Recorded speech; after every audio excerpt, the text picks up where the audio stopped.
Hi, my name's Matt Finnegan. You're watching another Soccer Insight betting preview brought to you by betting-insight.com. We're looking at the Sunday lunchtime game where Chelsea are away at Norwich, but before we get into the preview, I just want to give a quick plug to my Insiders Club.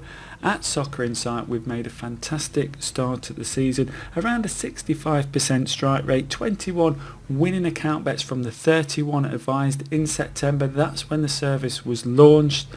And that's given us a return on investment of over 23%. Those members that took the season ticket option, we've more than paid for that back, giving them a free run now in the season to hopefully increase their betting bank further.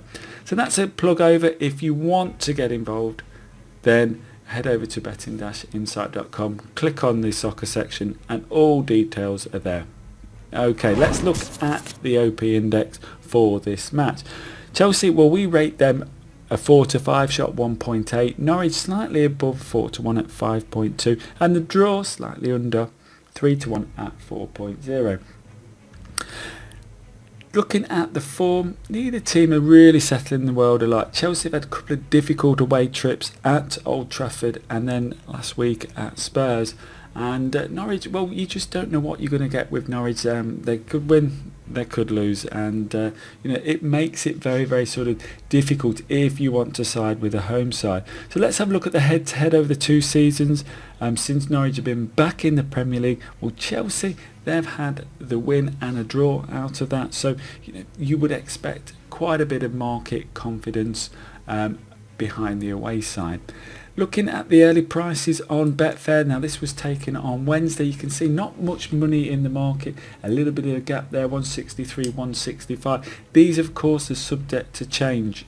This is being recorded Wednesday, way ahead of the actual game. So what this is doing, it's giving you a snapshot back in time of where the markets came from and how they were formed, so you can get a good idea for future weeks that possibly there's might be a little bit of value, but the value is in Norwich and the draw. You can sort of see that Norwich way above the 5 to 1 and the draw itself above that 3 to 1, so you're getting value in Norwich and the draw.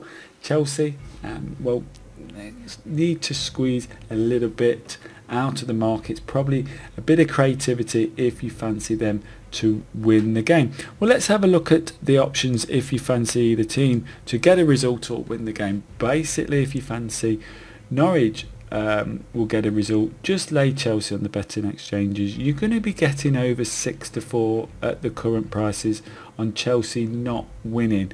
I've seen with Bet365 2.6 on the double chance market.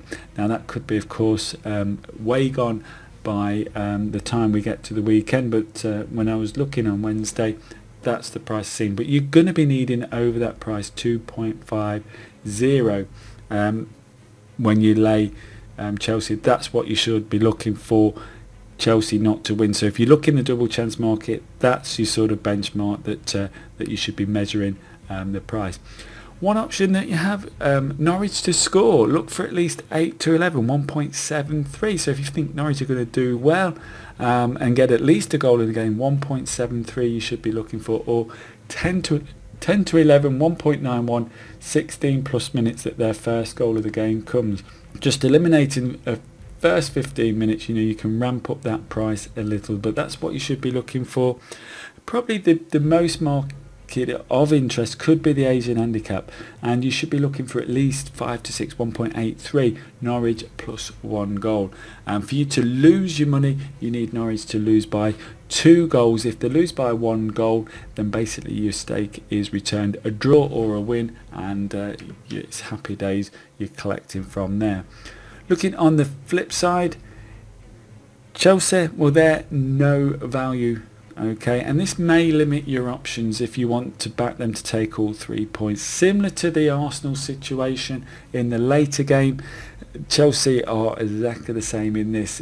You've got very, very limited options. One of those options, though, through price ramping, could be backing them to win 2-0, and you will need 7 to 4 a minimum price at this 2.75. Ideally I would be looking for around about 15 to 8, 2.88 if I was to get involved in that, but that's the bare minimum that you would need back in Chelsea to win to nil in this game, based on, you know, if you agree with our sort of ratings tissue. Finally, probably the best option is dutching them to win by 1 or 2 goals. Should pay around 5 to 4, a similar sort of price, you know, to the Arsenal game.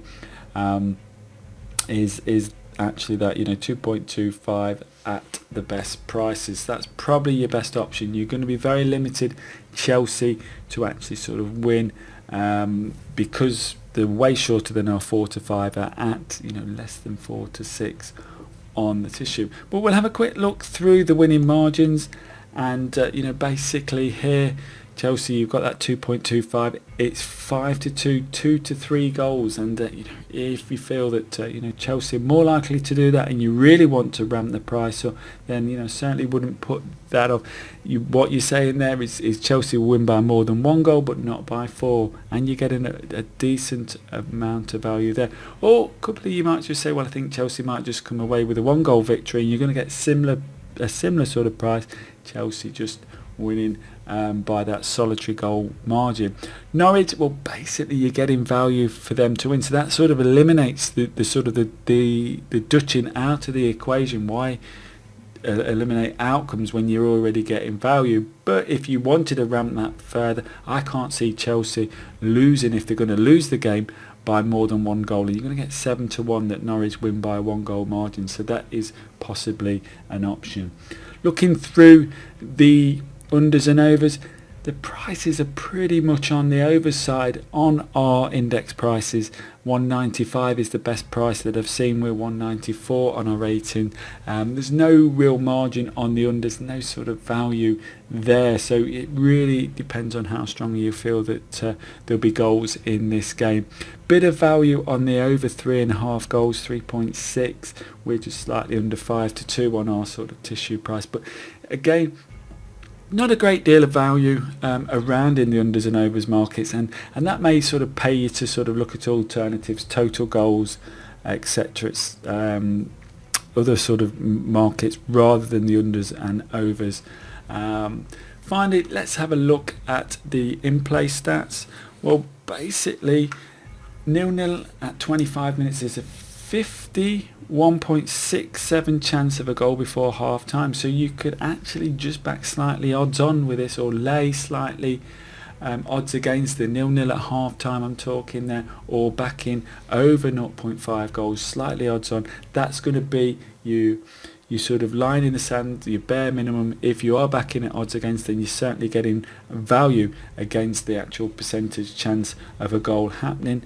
74% chance of a goal being scored between 25 and 70 minutes, and if that happens, there's a 77.5 chance of another one being scored in the game. So you're roughly looking at around 3 and 4 games that with these two types of teams where a goal's actually going to happen, and that's taking a snapshot of games with goals before 25 minutes and games that are 0-0. And finally, it's a 57.5% chance of a goal happening after 65 minutes, the last goal of the game happening after that 65 minutes. You're not going to get this price on the exchanges, 1.74 or above. It's highly unlikely that the price will be that. So if the game is very, very sort of tight, you may sort of consider backing the unders, because that is where the value is possibly going to be at that time.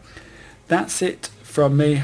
I hope you found this profile useful, and I'll speak to you again in another betting show very, very soon. Thanks for watching, and bye for now.